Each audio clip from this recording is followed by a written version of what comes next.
Hello, PLP Geometry. Welcome to your final lesson in Unit 6.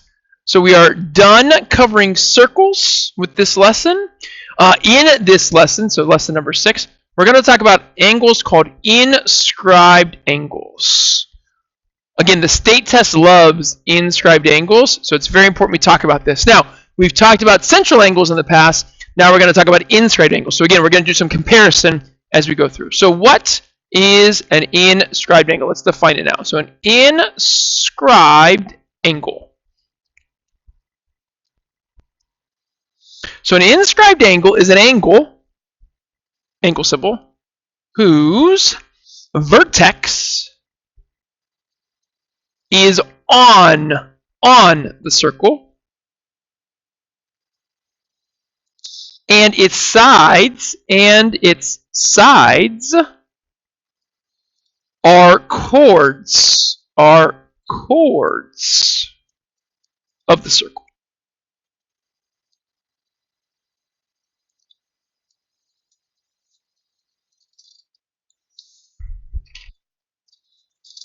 Okay, so let's take a look at what this might look like, right? So here's a circle. Let's call this circle O. Okay? Now, I'm going to draw this inscribed angle. So let's draw chord AC. So here's point A, here's point C, so that's a chord, and then chord CB.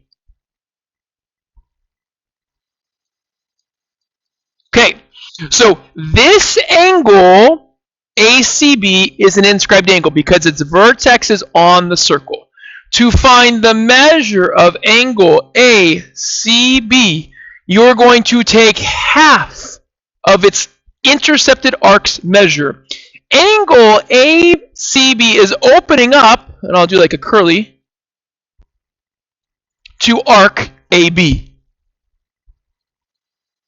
So the measure of angle ACB is equal to half the measure of arc AB. So if I know that arc AB has a measure of x degrees, then that means this angle right here is going to be 1/2 x degrees, half of x. Now, this also works reverse. So say that I want to find the measure of the arc. Well, if I want to find the measure of the intercepted arc, I'm going to take the inscribed angle and I'm going to double it. 2 times the measure of angle ACB. So that is a reverse relationship. So notice it has the 1/2 versus the 2. Those are reciprocals of each other, right? It's the reverse. So inscribed angle, to find the measure of the angle, take half the arc. Intercepted arc, to find the arc measure, you're going to double the inscribed angle. And now let's remember, or let's recall, remember.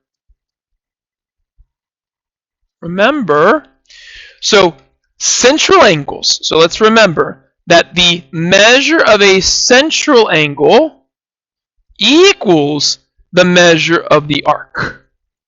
So in this picture, O is the center. If I connect A to O and B to O, now I have an I have a central angle.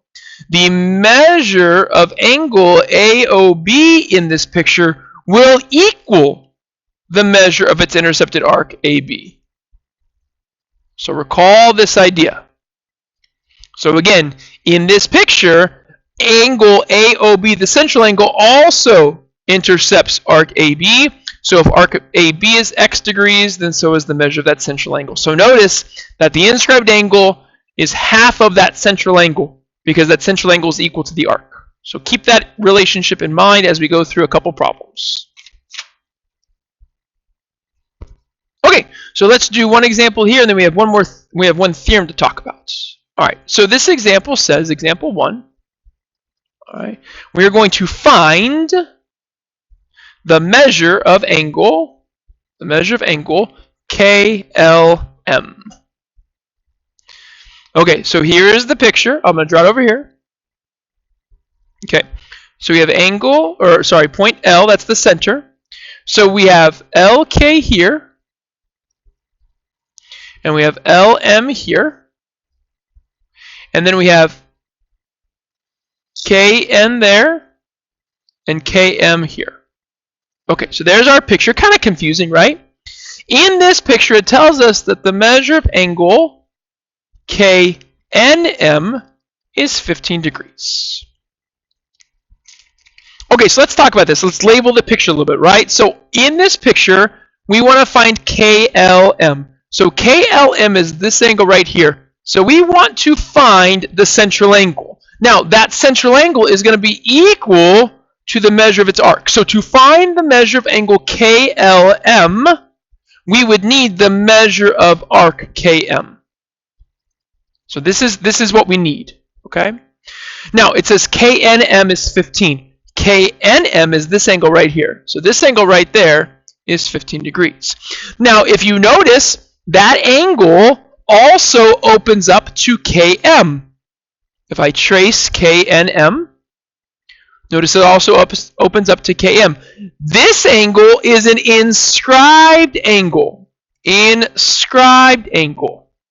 So to find the measure of its arc, to find the measure of arc KM from the inscribed angle, we need to double the measure of the inscribed angle. We're going to double the measure of angle KNM. So if we double KMN, that means we're going to take 2 times 15. That's going to give us 30 degrees. This arc is 30 degrees. So we use the inscribed angle relationship to find that arc. And now the measure of this central angle, KLM, is going to be equal to this 30 degrees. So now, because KM, arc KM is 30 degrees, the measure of angle KLM is also 30 degrees. Okay, so there's our first example there. Again, kind of confusing, but you just do your best. Okay, next, let's talk about this other theorem. This is called the Inscribed quadrilateral theorem. Inscribed quadrilateral theorem.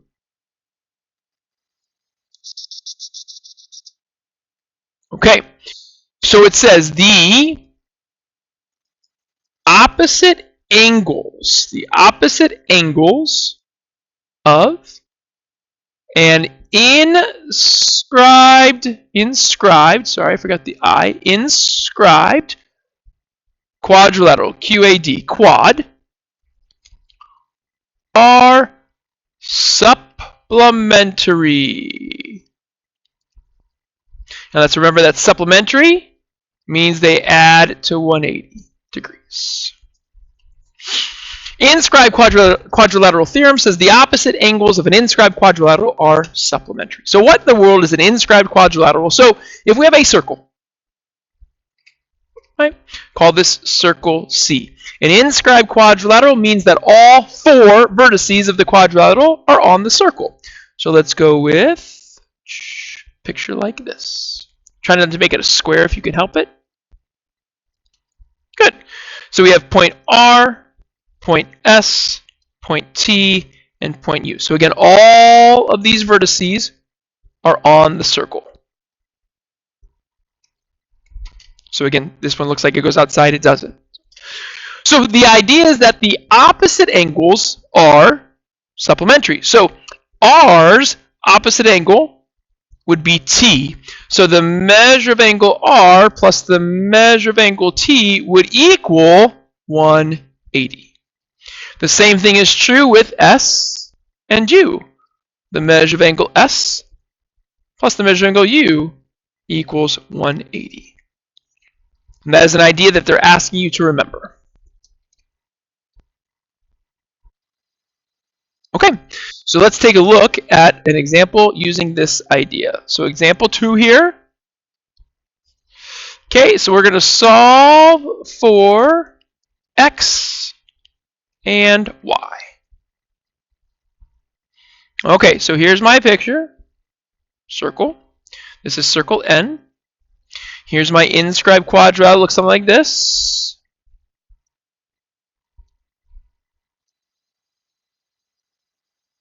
So we have J K, L, and M. J is 111 degrees. K is 103 degrees. And then let's bring some algebra. L is 6y minus 33 degrees. The degree should be on the outside, sorry. I'm not going to change it. The degree should be over here. So 6y minus 33. And then this should be x plus 29. The degree's on the outside. Okay, so this is an inscribed quadrilateral. So because this quadrilateral is inscribed, it's an inscribed quadrilateral. The opposite angles are supplementary. So we got to create an equation. Now let's start with x. So angle M involves the x. Its opposite angle is the 103. So if we take angle M, which is x plus 29, and we add 103, that should equal 180. And now we're going to solve this equation. Let's combine the numbers. So x plus, this is 132, equals 180. And let's subtract 132 from both sides. And we get x equals, and that gives me 48. I don't know where I got the 6 from. 48.